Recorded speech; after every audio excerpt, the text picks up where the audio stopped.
Okay guys, so like I said, we're gonna make a kindling splitter today.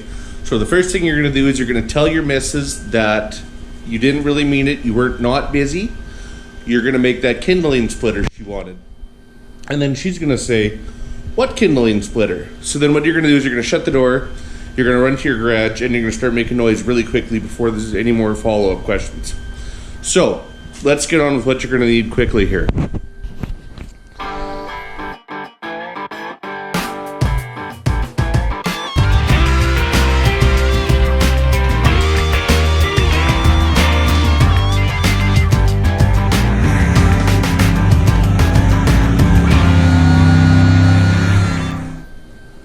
So what you're going to need is a piece of plate for the bottom. This happens to be 8 inches by 8 inches, about 3 mil thick. But whatever you want, as small as big as you want, as thick as you want. You can make this kind of out of a lot of scrap stuff too. So don't really sweat the details on exactly what we're using here. Then for the uprights, I'm using 3/4 by 3/4 16th inch angle iron, 18 inches long, 2 of them. And then for mine, but again, this can vary with what you got, with what you guys are doing. And don't forget, you can ramp all this stuff up or scale it down to whatever you want to make it as big as you need or as small as you need. This is less than 16th inch thick. I can't remember what wall this is, but it's what they had in stock, but it's 6 inches around and 1 inch thick. And that's going to be your hoop to drop your wood in.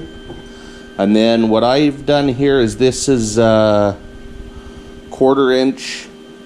It's actually, what this is half of a 2x2 piece of angle iron that I've actually cut down the angle. So really I end up with 2 pieces out of it. Length to be determined once we get this all together. But yeah, just do, I'm trying to get the camera to focus there. Just do 1 bevel, about 45 degrees. Sharpen it up. And then what I use too is I use a piece of, I believe this is about 2 inch, 1 3/4 inch muffler pipe, about 3/4 of an inch wide, and that's actually going to become a hammer holder. We'll show you when we get there. So there's the parts you're gonna need. Let's get started. Okay guys, so first off, we have to weld the legs to the hoop in order to get them where they need to be. Now, in saying that, I had my machine shop cut all this except for this piece of angle iron. I just had them doing some other stuff, so I just had them cut some pieces. And they cut the stuff at a really nice square angle, so it makes putting this together a little easier on something nice and flat. But if you don't, you just wing it until it works. So the first one's easiest. You just get it to line up, sit flat.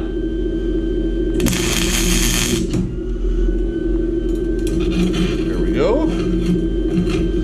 Now, as for how to square this up, I haven't found a really good way yet. But I think what I'm going to try is just, oh, I screwed that up now.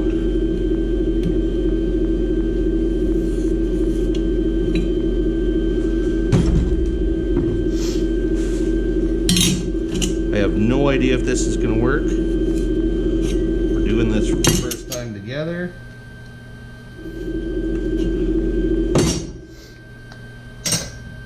So then what I can do is I can line up the flat edges of the bar and see if that gives me a good indication of where I'm supposed to be. And it looks fairly good. So I'm going to tack that.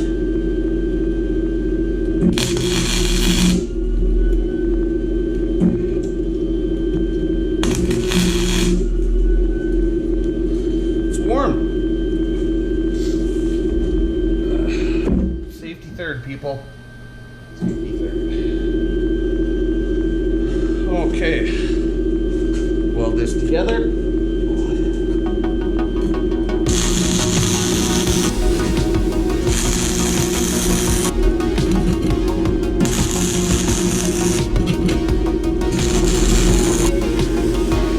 Now I'm welding this really good and heavy because all it's ever going to get is shit and abuse over the years.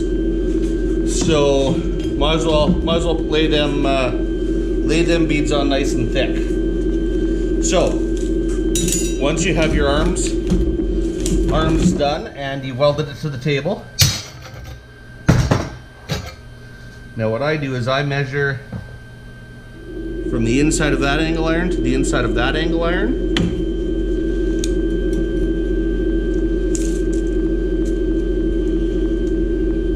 And it looks to be about 6 3/4. So now you take your cutting disc, or sorry, your cutting blade, and you cut it down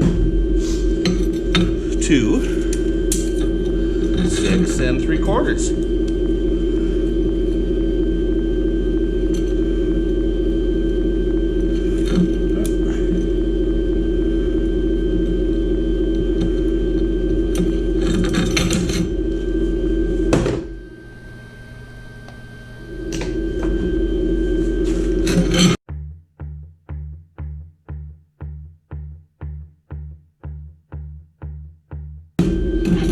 So now, since this is upside down, make sure blade's side down.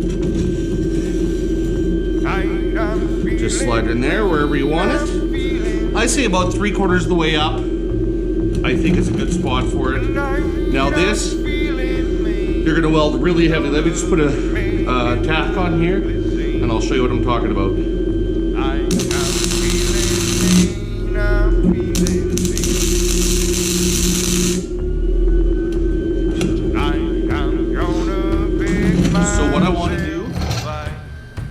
Up in here, not only am I going to weld nice heavy bead on both sides, but what I want to do is in here at the bottom of the cutting bar, I want to weld a nice big bead on this angle iron. So not only are we holding it in place with the welds here, but we're actually creating a weld stopper on the bottom, just to add a little extra gusto to the bottom there.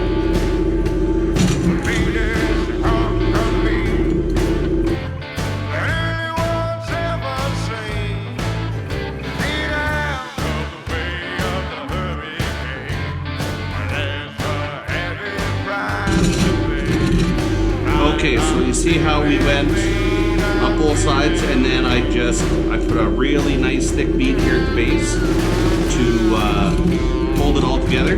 Like I said, take up some of that driving force. Okay, well, let me just finish this other side up here. I'm gonna drink like daddy done. Gonna act your fool and keep on till the dawn.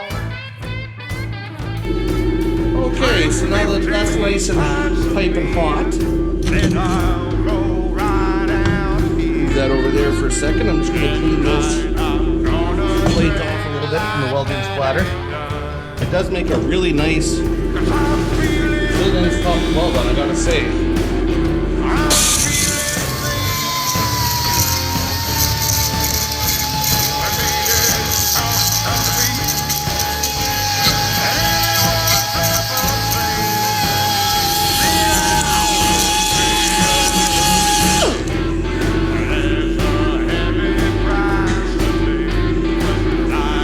And then as for placement, kind of wherever.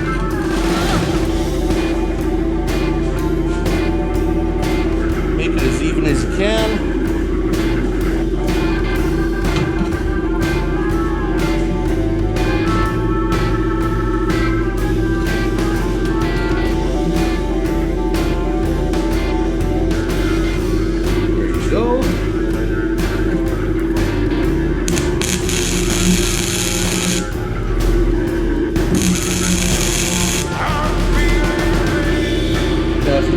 take I think that's pretty good for a guess. Like I said, it really helps at the machine shop cut the metal nice and true. Makes it easier to set all this up. And then weld.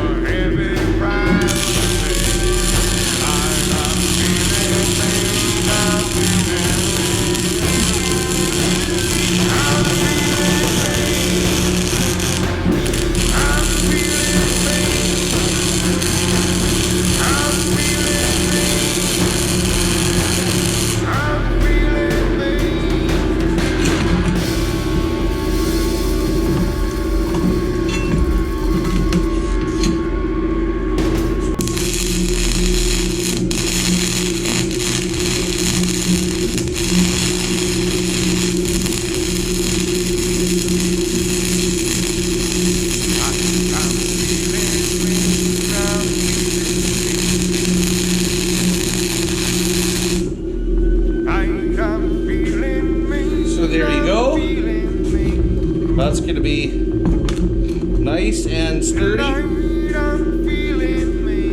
Now, all this, some of you guys have been asking, I've been doing this on my Lincoln 125 flux core welder, 120 volt, 110, 120, whatever you want to call it.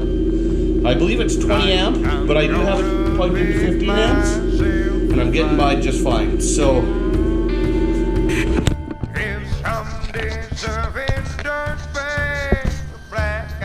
now,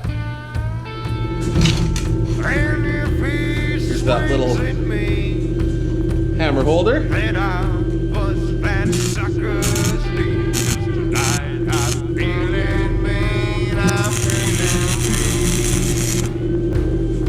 There you go, guys.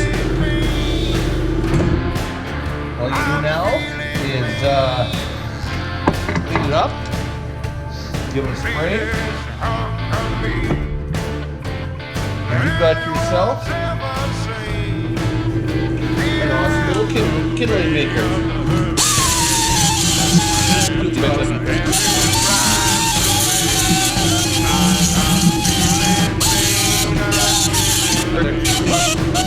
Okay guys, so there you go.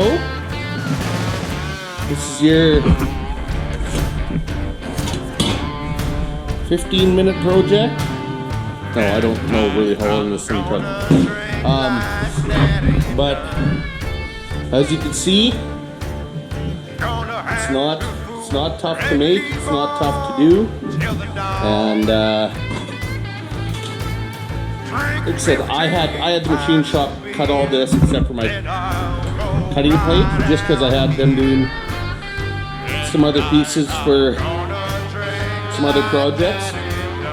So yeah, like I said, you can have them do all the work and just put it together. And again, like I said, for the people who are asking,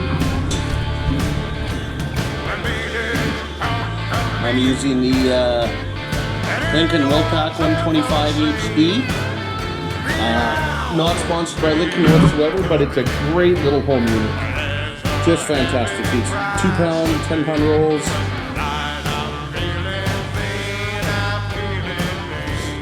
Works good for everything. Alrighty, let's get this thing painted up.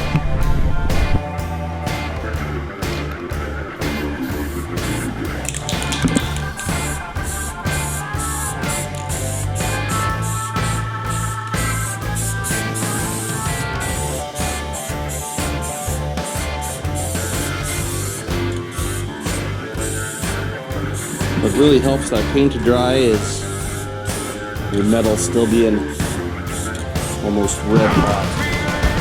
That really gets that paint to dry in here.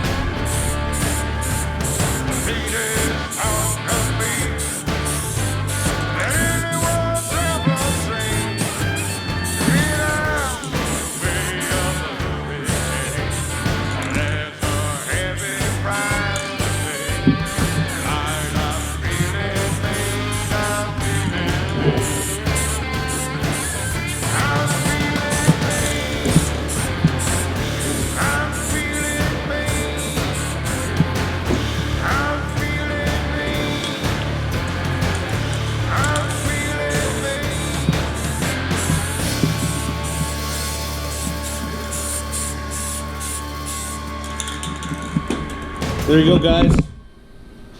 Here's the finished product.